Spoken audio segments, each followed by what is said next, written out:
We interrupt programming at the request of the National Weather Service to activate the North Texas Emergency Alert System. The National Weather Service has issued a severe thunderstorm warning for Somervell County, for Johnson County, and for Hood County until 7:45.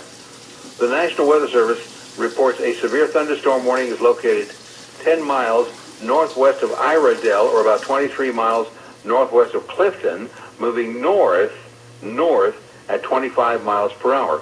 This storm may contain half-dollar sized hail. Once again, we have severe thunderstorm warnings up for Somervell County, Johnson County, and Hood County until 7:45. A severe thunderstorm located 25 miles northwest of Clifton, moving north at 25 miles per hour. All North Texas stations affected by this alert are requested to relay the preceding message.